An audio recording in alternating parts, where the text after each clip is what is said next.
Well, good morning. Thank you so much, Michael, for reading the gospel lesson this morning and for that kind introduction. It's good to see you again.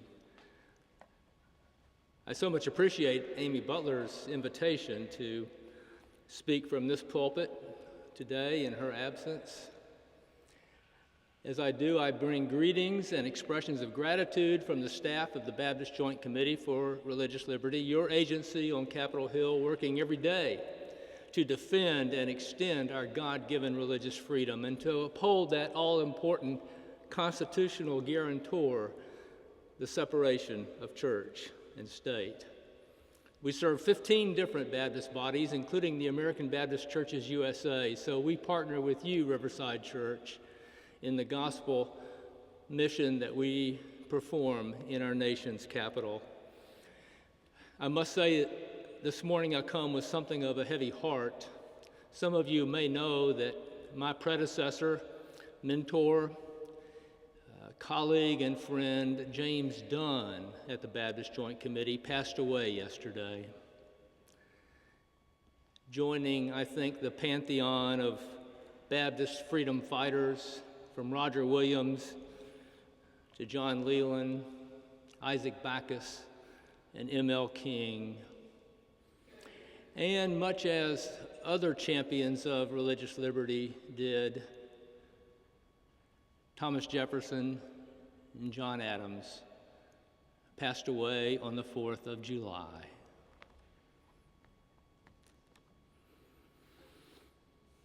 America, now populated by 320 million souls, is an astonishingly diverse country.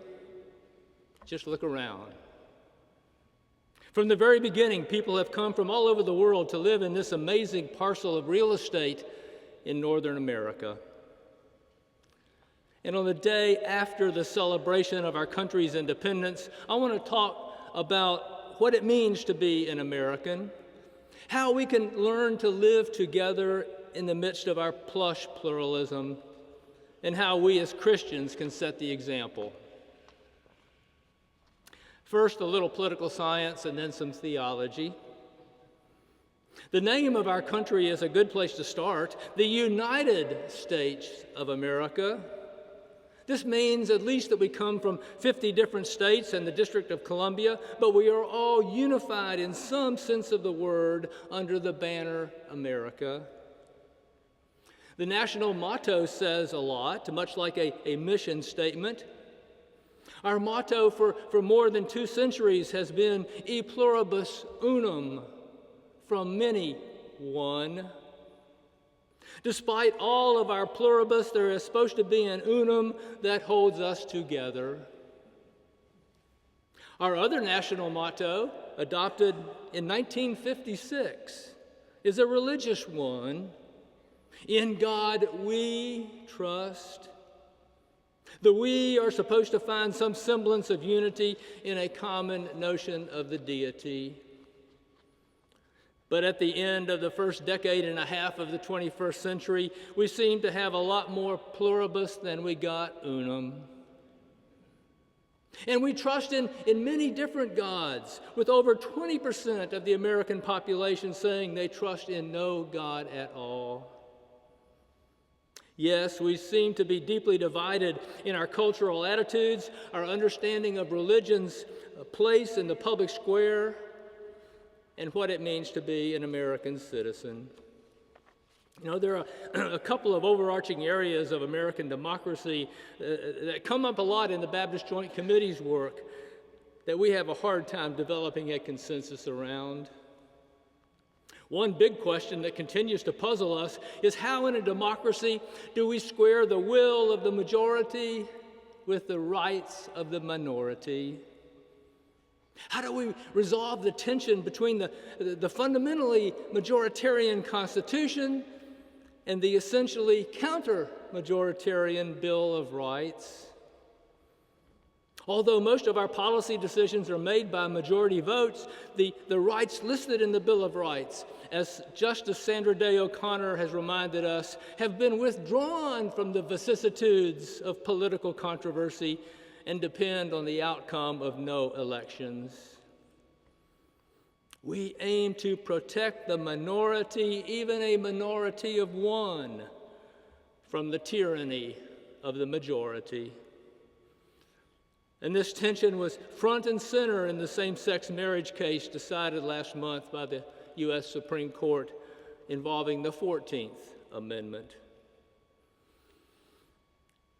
The other big issue or tension is the one between the two clauses in the First Amendment. Ensuring religious liberty, Congress shall make no law respecting an establishment of religion or prohibiting the free exercise thereof. And under these two clauses, government is not supposed to try to help religion, no establishment, or attempt to hurt religion, free exercise, but leave it alone and be neutral towards religion, allowing people of faith to practice their religion or not, as they see fit, with minimal governmental interference. But when does the government stop protecting and start promoting? When does the government stop accommodating and start advancing religion? Well, we will often disagree about where to draw these lines. But these twin pillars of our constitutional architecture, no establishment and free exercise, are there to protect the religious freedom for all citizens by upholding the wall of separation between church and state. Yes, we'll continue to disagree about these and many other big issues that go to the very heart of our governmental system and our political culture. And it's okay to debate vigorously. That's how a vital democracy works. The real question is how we are going to debate. Let me offer 3 ideas about how we can do this, some do's and don'ts, if you please. And what better place to look than the Sermon on the Mount to find our marching orders? First, we need to watch what we say, what proceeds from our mouths. In Matthew chapter 5, you have heard it said, in ancient times, Jesus says, you shall not swear falsely, but carry the vows you have made to the Lord. But I say to you, do not swear at all, either by heaven or by earth. Let your words be yes, yes, or no, no. Anything more comes from the evil one.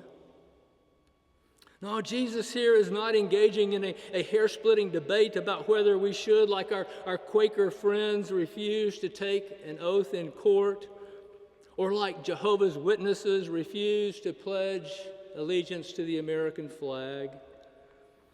No, I think he's talking about weightier matters like speaking plainly and telling the truth. Jesus is teaching us to say what we mean and to mean what we say. He doesn't want us to lie boldly, nor does he want us to lie with shades of gloss. Let your yes be yes, and your no, no.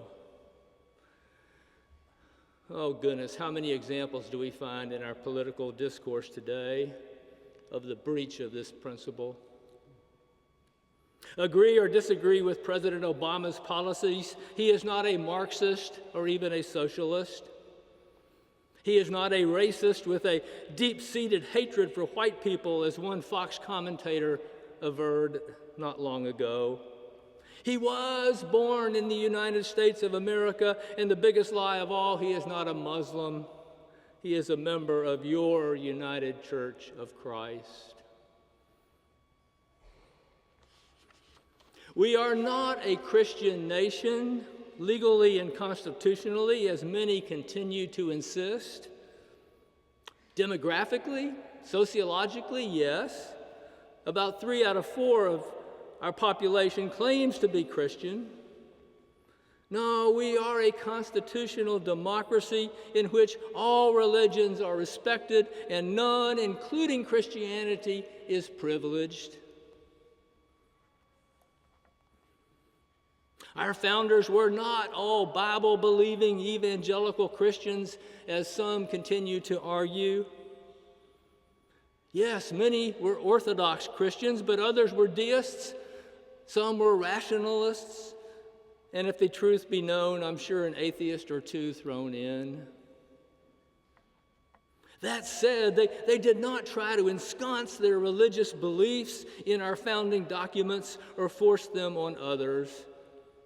They ensured religious liberty for all.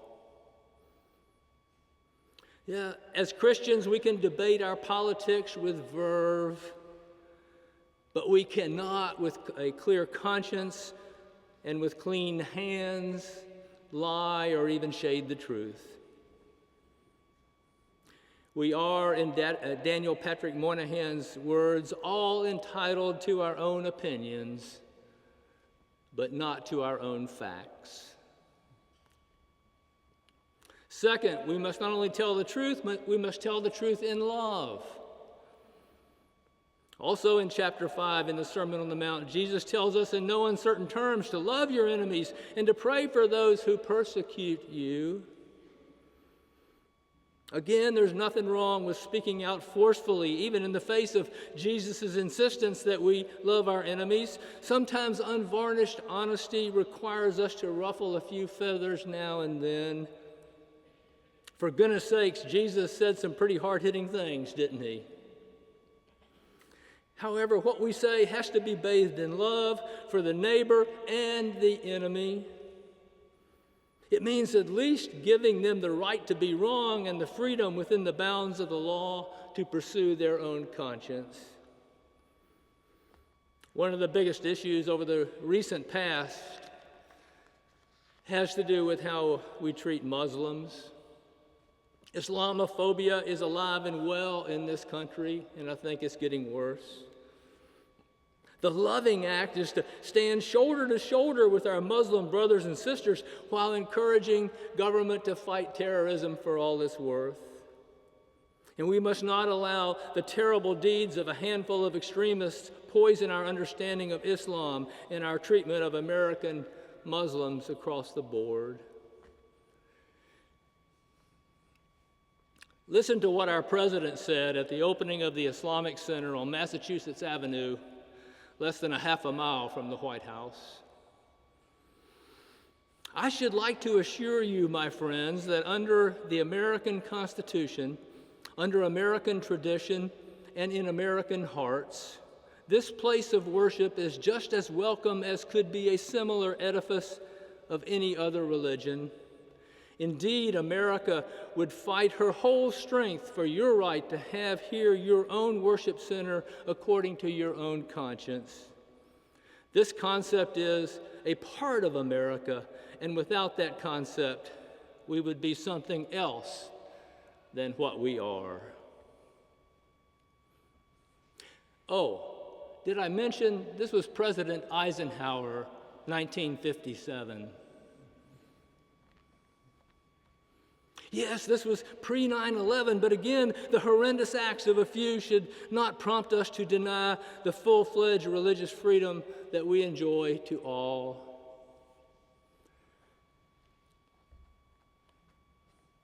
We don't lie in our political discourse. We love our neighbors and our enemies. And thirdly and finally, we respect the rights of others to disagree with us and take responsibility for defending their right to be wrong in our eyes. Again, in Matthew chapter 5, Jesus tells us not only not to murder, but that if we are angry with a brother or sister or insult them or call them a fool, we will suffer judgment. It's not enough for us to not obstruct others. We must acknowledge and respect our differences and take actions to ensure their rights. For more than a quarter century now, we have talked about the 3 R's of civic life: rights, responsibility, and respect. Briefly stated, it means that we should all exercise and enjoy the rights that we have received from the hand of God and that are ensured by the Bill of Rights. Take responsibility for exercising them wisely in a way that does not interfere with someone else's rights. And then respect. Not just tolerate, but respect those who think differently and behave differently from how we do. Well, here too, lack of respect abounds. And I can think of no better example than that of the Westboro Baptist Church and the Phelps family, of a complete disregard for respect and civility with their homophobic rhetorical terrorism at funerals of fallen American soldiers. And most recently, they were present in force on the U.S. Supreme Court Plaza at the same-sex marriage argument. And standing up for their right to speak, as the Supreme Court held 4 years ago they had the right to do, was a test of my commitment to the 3 R's principle. I detest what they did and said, but I respected, even defended, their right to do it and to say it. This idea of telling the truth in love and fostering respect for our brothers and sisters can be summed up best, I think, by the golden rule, also in the Sermon on the Mount, over in chapter 7. It has such broad appeal and resonates with even non-believers. It is fundamentally fair and commonly courteous, no matter how you slice it. And I have often spoken about a golden rule of religious liberty. And it goes something like this: I must not ask government to promote my religion if I don't want government to promote somebody else's religion. And I must not allow government to harm someone else's religion if I don't want government to harm my religion. And I think this idea can be broadened beyond the vertical dynamic of church-state relations to address the horizontal dimension of how we treat one another in our homes, our workplaces, our neighborhoods, our schools, and our culture. Paraphrasing another American president, we cannot say we love our country unless we also love our countrymen.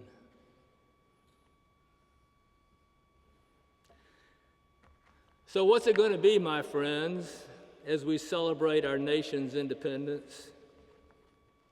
E pluribus unum or e pluribus pluribus? And shall we fight like hell or fight like heaven?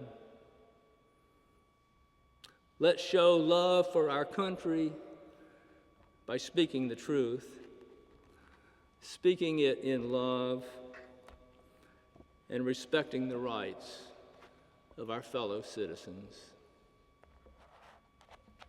Amen.